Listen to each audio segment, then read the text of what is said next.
We're here on Omo Pastor today, and I have with me. Do you want to introduce yourself? Okay, my name is Jemima.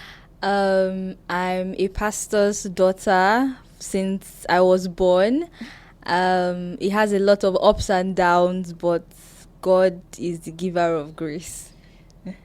That's so nice. God is a giver of grace. But there are those ups and downs there. Yes. We're looking at the topic today, balancing faith and identity. Finding your own spiritual path while you are honoring your parents' faith traditions and foundations and all. And this is something that so many people grapple with, especially as we grow older and we start to question or explore different aspects of our faith. You know, when you were younger, they just tell you and you believe. Even the stories in the Bible, we have, as we grow, our mind starts questioning, how could that have happened?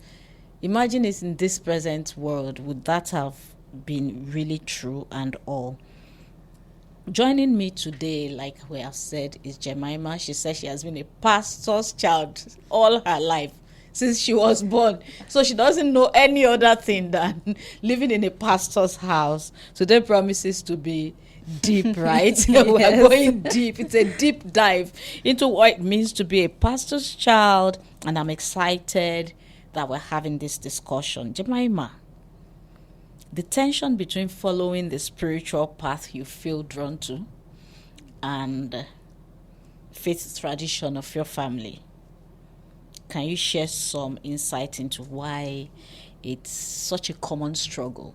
I've had my own struggle as well, so let's hear from you. Okay, so the path I want to take and the path that my family has created. Luckily, let's say God has just made me in a way that I am very compliant. I think I'm quite compliant. I'm not the kind of person that tends to struggle. And as I would always tell my friends and everyone, know Jesus for yourself. And so if you know Jesus for yourself, I think it's easier for you to find that path. There are some cases whereby, let's say, the path your family takes is it's against what the Bible actually says, because there are some doctrines that are very, very, very opposite from what the Bible says. And so I think it's important for you to, first of all, know God for yourself and let there be results. When I mean results, let's say you were someone in your household that was let's say you were struggling with something before and everyone knew you were struggling with it, and all of a sudden, because you're following your own path, you have changed, and let them see that change. Most times parents want to see the change before they allow you to do certain things, not that you're just, oh, I want to go here, I want to go here, I want to go here. Why do you want to go here? Because you want that freedom. But let them see a bit of change. They'll say, okay, there's change in this child of ours, maybe we can. Okay, so you're saying that they will first, it's if you have thought of certain things, or you have questioned certain beliefs, Yes. certain foundational things, Yes. and within you have taken a curve because you have a different understanding. Yes. Your parents want to see the manifestation of that understanding before they can allow you Yes. actually practicalize it. Yes, that's... And you know what you said now, it's because those foundations that we have, they are like they have in a way formed our identity. So when you now want to deviate from them, it's like you are challenging the whole system. Yes. Loved ones feel like, so now you want to go against the family. This is our family, what's that thing called? Ordinance. And all. So yeah, I can relate to what you have said. It is so true, so very true. All right, so you have experienced this tension firsthand. Yes, I have. Can you Yes. share a bit about your journey and how you've managed to balance your spiritual exploration with respect to your family's tradition? Okay, so I don't know if it's because I'm the only child and I have overprotective parents. So I'll just give an example of when I as simple as it is, for me at that time, it was a big struggle of when I had to challenge something that my dad was against. I remember I wanted to go for convention in 2019, and it was a struggle because my father was like, no, you cannot go. And I'm like, it's still within the same denomination. So denomination. What's the issue? It was a huge struggle, and I had to be like, God, I really want to go. It was until I said, God said I should go. God said I should go. That's when he was like, okay, because one thing is he respects when God tells me things, because anytime God tells me things, it comes to pass, or it's always aligned. So he was like, oh yeah, go. And I was like, then it looks, as short as I'm saying it, then it was a struggle. I'll tell my mom to beg my dad. I'll beg, call people to tell him that, okay, it's just convention. It's just convention. And you can be there too if you want. And to be very honest, that was the changing point for me in a bit of my freedom. Because when I was allowed to go and he saw that I wasn't calling every 5 minutes, they had this mindset that when she goes, she will be stranded and everything. And I survived. I actually survived. I didn't call them for money. I didn't call them for anything. And I enjoyed myself. And I made friends that up till today I'm still friends with, because I was allowed to go. And they saw changes, because when I went there, I realized that there are people my age that can actually love God the way that God expects us to. Because there's this thing that the devil creates in your mind whereby you are alone in this race. Nobody's like you. You are the odd one. You are the strange one. And I realized that there are people that are yearning for Christ the way I am. And if I wasn't allowed to go, you wouldn't have met them. I would never have met them. I would not know that. I'll still think I am alone in this race. And I think that every parent, if you're watching this and you're a pastor to children, allow your children once in a while to explore for themselves how this Christian journey is. Because the way you think you're protecting them, when they go out, they are going to be lost. And that's why you see a lot of people saying pastors' children are the, in quotes, the worst, because they were so caged. Have you seen a caged bird when they open the door once? They just fly away. And they don't even look back at all. So I think once in a while, as they keep growing older, because when I went, I was still a bit younger. So once, just keep opening the door a bit, let them see how it looks outside. Not that you just open the door ajar when they go to university and it looks like this is it. This is the year I've been waiting for. Now it has come. We're out forever. Profound what you have said, Jemima. And I think from what you have said now, it's about having open conversations, honest conversations with the family, finding common ground, and being integral, about what you need for your spiritual growth. Because you wanted to go, and it didn't only influence you spiritually, even socially. You met the kind of people that you've been yearning to meet. Like, do these people exist? Am I just going to be here with my, and it can be a lot, right? So that's very profound. It sounds like communication played a huge role in easing that tension. Yeah.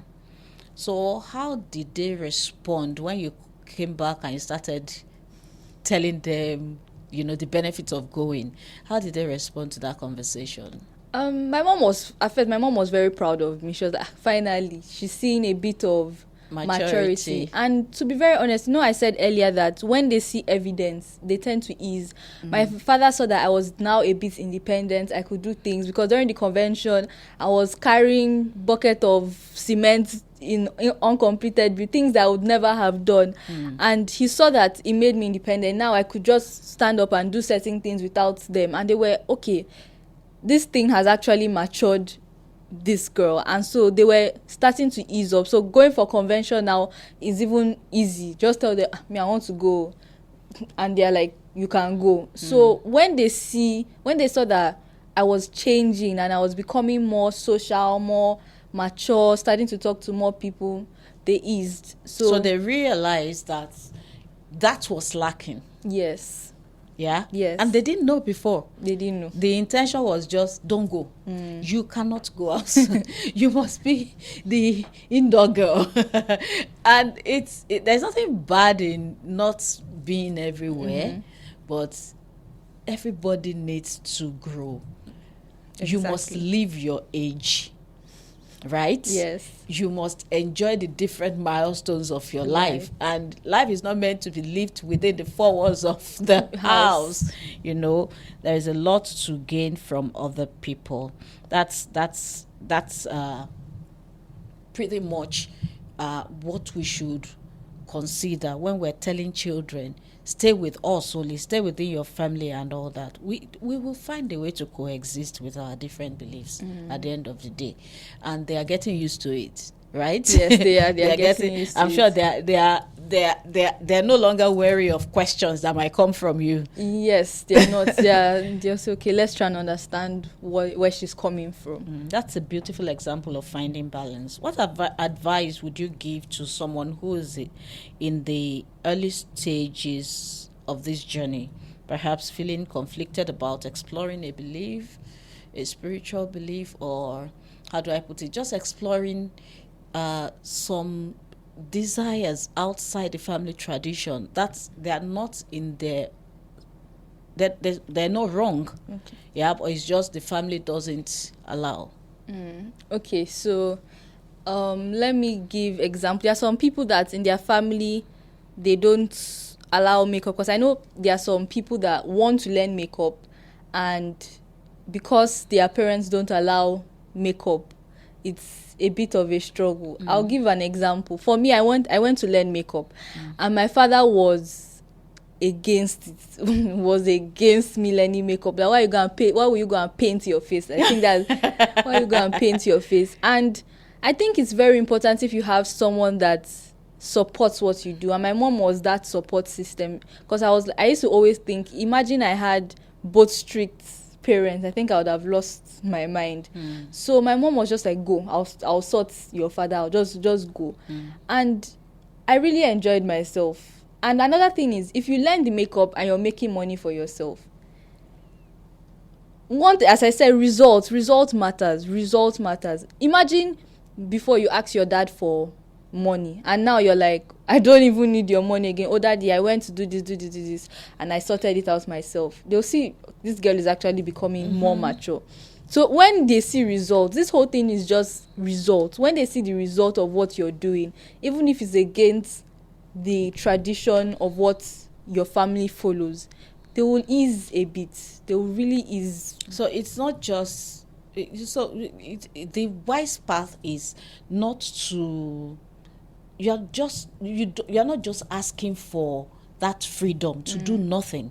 Exactly. You are actually committing the freedom to something worthwhile. Yes. Something that will benefit you, benefit the family, and benefit other people around you. Yes. Like you learning how to do makeup and all, and you're making money from it.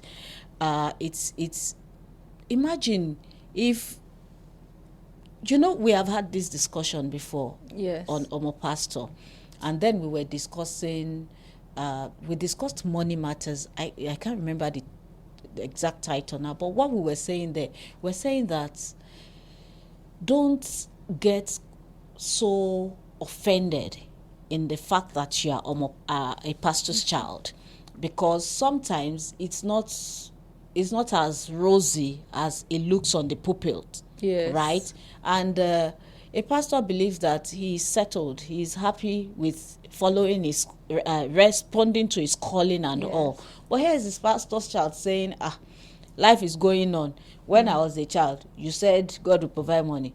I'm a teenager, you're saying God will provide money. Now I'm an adolescent, you still want to tell me God will provide money. Imagine if everyone learns something.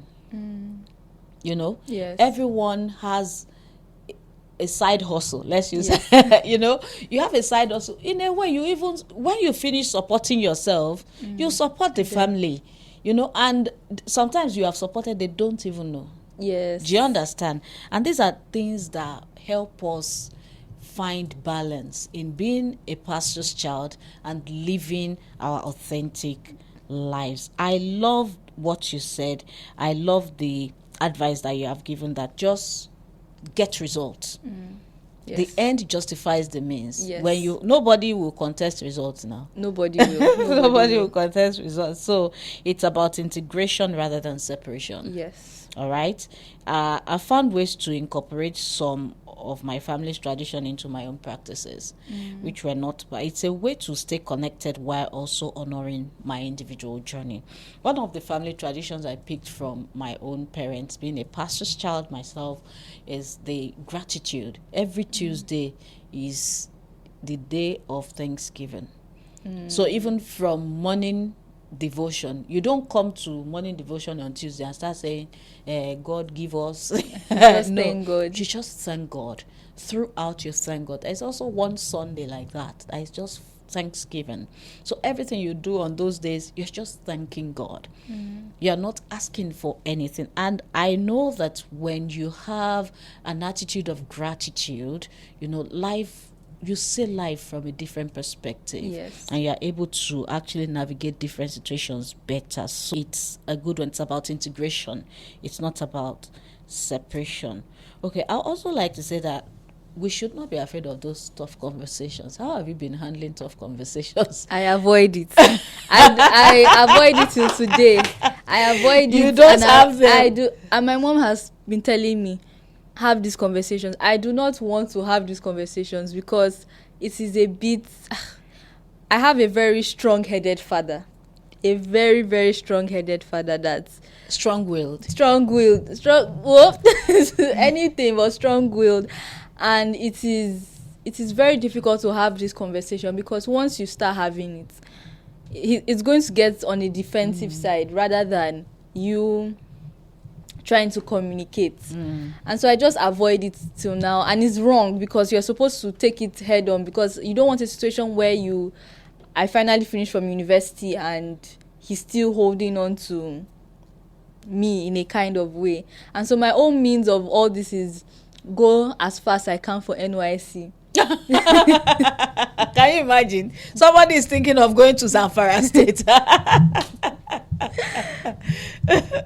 So I think when I have made my money and they are no longer giving me pocket money, I'll come and have the tough conversation, because I just have this fear that. So you don't want a situation where, because you have raised that topic, yes, it is your money. When you see that you don't have money, you come back and reason with. So when I can do things by myself, you will learn by the things you suffer. Do you know what you just said now? Growing up, I didn't avoid. Campus Christianity, you know how it is. So you have a background where you pray and a lot of prophecy and a lot of that, and then you get to campus and they are getting you deeper into the Word of God. So you're learning to solve life issues with the Word. You're learning to actually pray and be present in the place of prayer. Do you understand? It was no longer just pray, God. All those things we do. There's nothing wrong with it, because sometimes when you do those CSA kind of prayer, it kind of gets you in the prayer mood. You quickly get out of the wandering mind. Okay. Do you understand? Yes. And you settle into prayer. But beyond that, we started learning, how to handle situations. You go to the Word of God. So I was taking issues up. I didn't let anything slide, but I learned by the things I suffer. Because when you now go home and you say, I'm back, I need this, I need that, sometimes my dad will just say, go and pray. Go and pray. How do you know? He just say, go up. You know how to use the Bible. Go and pray. But it worked for me. There was this time on campus, I had been in school, food finished, money finished, and I was ill. So, people in my hostel then were saying, go home. But I knew that it will not make any difference. So you know what I did? I prayed. I said, God, let them know the situation. Just give them a hint. And people will come and say, we need to take you out. I said, don't worry, I'll be fine. Like 3 days later, somebody, just a department member or colleague, came and said, brought someone to my house. Wow. That is somebody looking. Both of them were strangers in my hostel that day, because the person that brought them had never been to my hostel, you know. But she brought that person and said, this person said they're looking for you. That I said it was my sister or something. I said, really? You know, I knew I prayed, and I was glad that worked. Guess what she told me? She said, since 3 days ago, my dad will get up and say, somebody needs to go and see.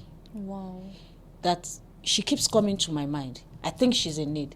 My mom will say, we need to get someone across to her. That they became restless. Wow. Until they actually said, you know what, you need to travel.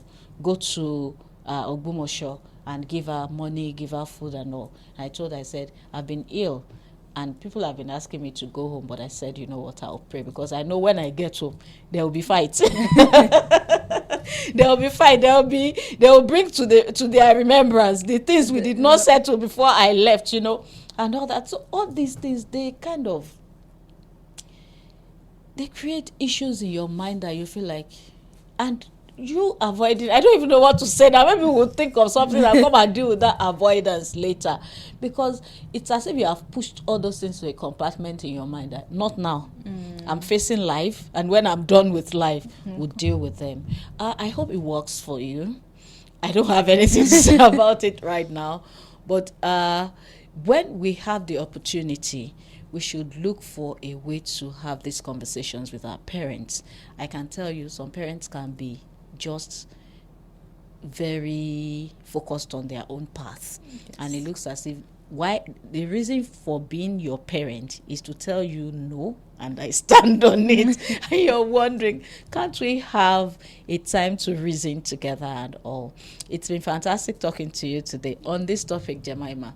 What do you still want to tell our audience on this topic? Because it looks as if we've not concluded it, right? We have some aspects that we need to still dig in. Yes. What do you want to say to close for now? I think let me just summarize everything I've said. The key point in this whole conversation is come with results to your parents, and instead of neglecting everything that they've taught you, your traditions, try and incorporate it into your life. Let it be a prayer, as you said, a prayer of gratitude, or that day you just go with gratitude, or maybe on Wednesdays your family fasts. Incorporate it into your own life, or just that's ordinance that they have you normally have. Just take one of it out and do it for yourself. Yeah. And so that it will not be as if you're forgetting everything, but you still have it. You still have what your family has taught you, because the Bible said, "Teach a child the way he should go, and he will not forget.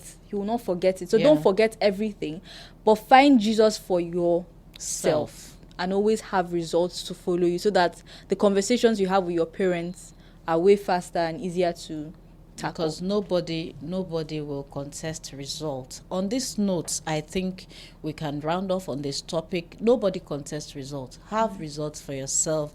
It's a function of integration, not separation. It cannot be that everything they've taught you, everything your family stands on is wrong. But you grow. We know more. Even we know in part, we understand in part. So as we increase in knowledge, we continue to adopt and drop what is not working to the glory of God. So bye for now. Bye.